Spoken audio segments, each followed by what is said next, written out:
Point 2, keep the channels of communication open and clear for her to approach you. I'm always amazed when women say, so have you told them? I can't tell her. I don't know how he will react. I don't even know how to tell him. And I'm like, are you guys serious? You mean there's still marriages like that in the 21st century where a woman cannot be honest with the wife, with the husband? If you are sitting down here right now and your wife is afraid of talking to you, your wife is afraid of being honest to you, your wife is afraid of being open to you, your wife has to tremble in order to discuss the affairs of that family with you, something is wrong with you, sir. Something is wrong with you, sir.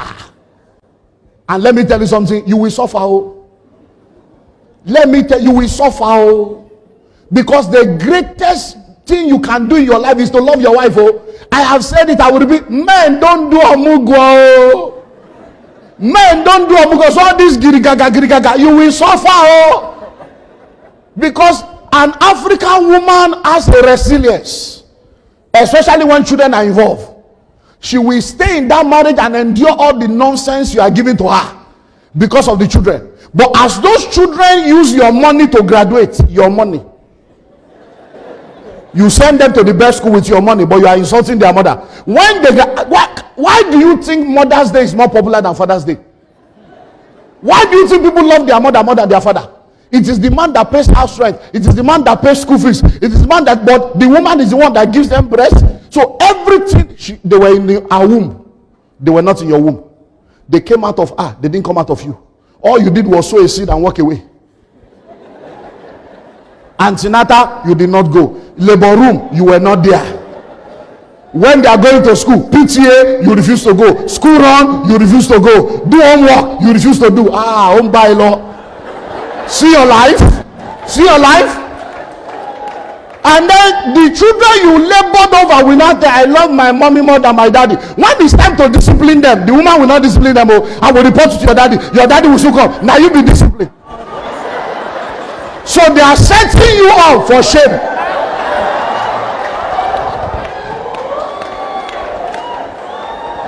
So by the time you are now in your 60s, and all the children are in Canada and America with all this relocation now, I'm just laughing. And my family is relocating. My wife will stay with the children. I just they laugh. I know Shemi.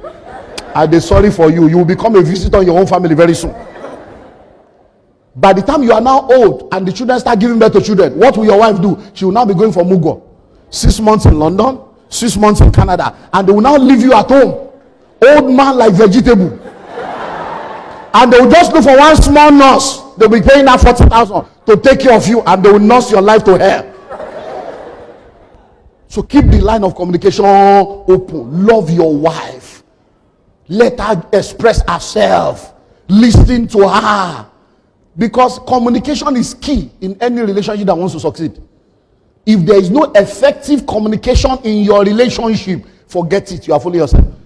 I remember, I think I've shared this with you before, a story of a couple. Instead of them communicating with each other, they communicate by writing letters. They live in the same household, but it's letter. So the man wrote a letter to the wife and said, babe, I have an interview tomorrow morning. Wake me up by 5 a.m. So he wrote it and put it on the bed. So that when the woman comes, she will read it. Okay. And then she will wake him up. So the next day, he woke up after 7. And he was angry.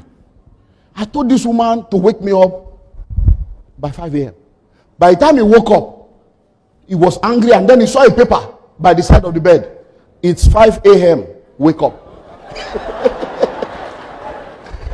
It's 5 a.m. Wake up. That's what I'm telling you. Finally, open your mouth and begin to pray. Lord, make me a testimony in my home. Let my wife testify of me. Let my husband testify of me. Make me a testimony. When my wife remembers that she's married to me, let her break forth in worship. When my husband remembers that he's married to me, let him break forth in worship.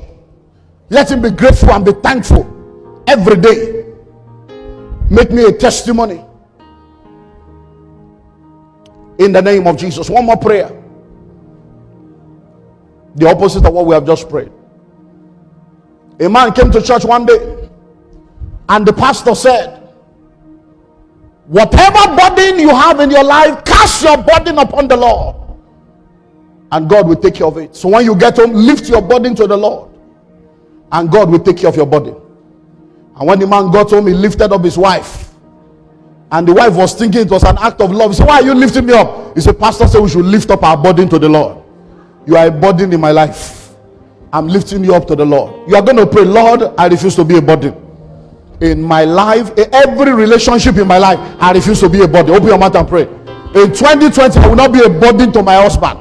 I will not be a burden to my wife. I will not be a burden to my fiancé. I will not be a burden to my fiancé. I will not be a burden to my parents. I will not be a burden to my children.